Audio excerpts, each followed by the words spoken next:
Nuevamente jóvenes, este es el video número 5 que se llama trigonometría y el tema funciones trigonométricas de un ángulo. Pero para iniciar vamos a ver una definición muy importante que se llama ángulo en posición normal. Un ángulo está en posición normal si tiene su vértice en el origen de un sistema cartesiano de coordenadas rectangulares y su lado inicial coincide con el eje positivo de las abscisas. Para iniciar vamos a recordar qué es un sistema de coordenadas rectangulares, que es el que tenemos ya trazado en este momento en la hoja. Y vemos que el eje de las X es una línea horizontal y el eje de las Y es una línea vertical. Se cruzan en un punto que se le llama origen. Del origen hacia el lado derecho está el eje positivo de las X y tiene signo, como ya lo dije, positivo, y hacia el otro lado, al lado izquierdo del origen, tiene signo negativo. Lo vamos a poner. Y el eje de las Y, del origen hacia arriba, tiene signo positivo y del origen hacia abajo tiene signo negativo.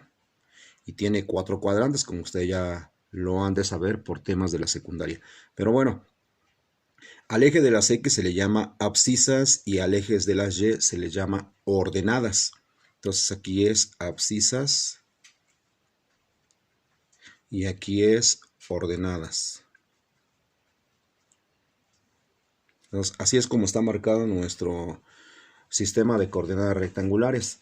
Pero como estamos hablando de un ángulo en posición normal, vamos a ubicar un punto cualquiera y le vamos a poner aquí un punto y en el espacio, en el primer cuadrante, y a ese punto le vamos a llamar punto P, que tiene de coordenadas X, Y.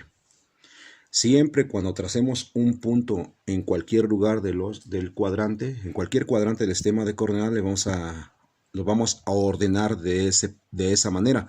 Primero el valor de X y luego el valor de Y. Si desde ese punto que tenemos en el espacio, en el primer cuadrante, trazamos una línea que se una con el origen, nos forma un ángulo. A ese ángulo le vamos a llamar el ángulo teta y ese va a ser para nosotros nuestro ángulo en posición normal de acuerdo a la definición. Pero si nosotros unimos el punto P de forma perpendicular al eje de las X y trazamos una línea punteada así, eso nos daría el valor que tendría ese lado de ese triángulo que se formó, que sería el valor de X. De igual manera, si trazamos una línea punteada de ese punto al eje de las Y, el eje de las ordenadas, también nos da el valor para el eje de las Y, que es el mismo que sería aquí de este lado. ¿Vale? Como dije, aquí nos forma un triángulo rectángulo. De hecho, entonces aquí este ángulo es un ángulo recto de 90 grados. Bueno, y de esa manera entonces estamos trazando un sistema de coordenadas rectangulares. Obviamente aquí también podemos encontrar por medio del teorema de Pitágoras el valor de R, que no le hemos puesto aquí. A este lado más largo del triángulo rectángulo le vamos a llamar radio vector. Radio vector.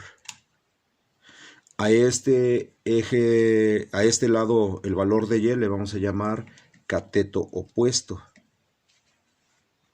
Cateto opuesto. ¿Por qué se llama cateto opuesto? Porque está opuesto directamente a nuestro ángulo de referencia, que es el ángulo teta. Este lado Y está opuesto al ángulo teta.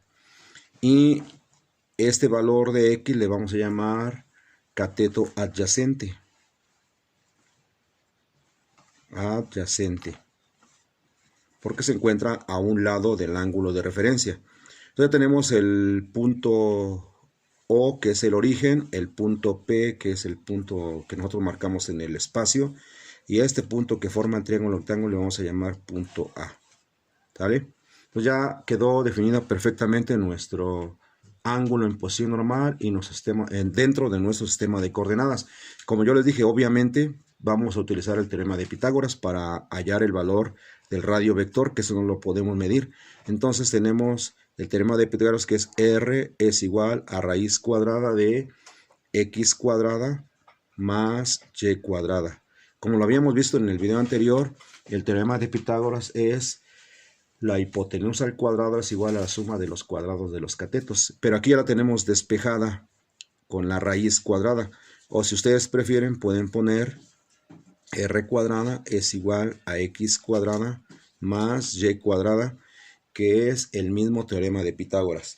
Ahora, de esta manera, como estamos viendo ya nuestro ángulo en posición normal, podemos definir también las funciones trigonométricas. Pero antes de definirlas, vamos a ver que de acuerdo a el radio vector, de acuerdo a y, de acuerdo a x, que son los catetos, podemos hacer una serie de permutaciones o una serie de combinaciones que nos van a ayudar a definir las funciones trigonométricas. Por ejemplo, podemos hacer las siguientes combinaciones. YR, le vamos a poner aquí, YR, podemos poner XR, otra combinación, YX, sería otra combinación, XY, otra combinación, RX y también RY. Estas son las diferentes parejas que podemos formar de estas letras que tenemos en el ángulo en posición normal. Pero si nosotros queremos ponerlas en forma de razón, nos quedaría de la siguiente manera. Sería y sobre r. La siguiente sería x sobre r.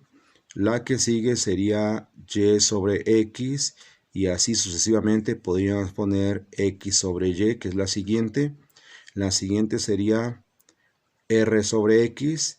Y la siguiente sería r sobre y. Entonces a esas mismas combinaciones las ponemos como razones de esos valores que tenemos ahí. Si nosotros buscamos en nuestro ángulo en posición normal y vemos cómo se llama cada una de las letras que nosotros pusimos aquí, vemos que y se llama cateto opuesto. Lo abreviamos aquí, le ponemos cateto opuesto, y a r se llama hipotenusa con la h.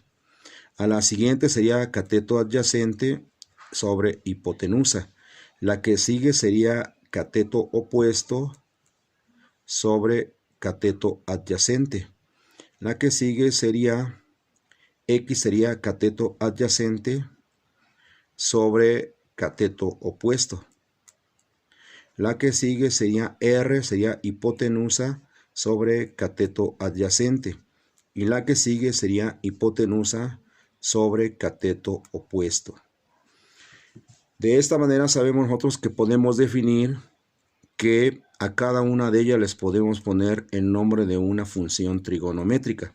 Entonces, a cateto opuesto sobre hipotenusa se le llama la función seno. A cateto adyacente sobre hipotenusa se le llama coseno. A la cateto opuesto sobre cateto adyacente se le llama tangente. ¿Sí? Seno, coseno, tangente. La que sigue es seno, coseno, tangente. Sería cotangente. Seno, coseno, tangente, cotangente. Y luego la otra se llamaría secante. Y la otra sería cosecante. Entonces, de esa manera tenemos nosotros las 6 funciones trigonométricas: seno, coseno, tangente, cotangente, secante y cosecante, que si las queremos poner en otro orden sería seno del ángulo en posición normal, seno de teta es igual a cateto opuesto sobre hipotenusa. Luego sería seno coseno de teta es igual a cateto adyacente sobre hipotenusa. La tangente sería cateto opuesto sobre cateto adyacente. Y esas son las tres principales funciones trigonométricas o las tres primeras funciones trigonométricas directas. Y las otras tres son inversas, que sería cotangente, cotangente de teta, secante de teta y cosecante de teta. Si nos damos cuenta, la cotangente es el inverso de la tangente, la secante es el inverso del coseno y la cosecante es el inverso del seno, o sea, al revés. Por lo tanto, cotangente sería cateto adyacente sobre cateto opuesto, o sea, al revés que esto, ¿vale? Y la secante sería el inverso del coseno, entonces sería hipotenusa sobre cateto adyacente. Y la cosecante sería el inverso del seno, sería hipotenusa sobre cateto opuesto. Entonces, de esa manera tenemos definidas las 6 funciones trigonométricas que nosotros vamos a utilizar para resolver un ángulo en posición normal y también nos va a servir para resolver un triángulo rectángulo con diferentes valores. Con esas 6 funciones trigonométricas lo vamos a poder hacer, que serían temas que vamos a ver posteriormente. En este video que acabamos de ver, lo único que les pido es que tomen en cuenta los apuntes y que se memoricen las 6 funciones trigonométricas. Muchas gracias.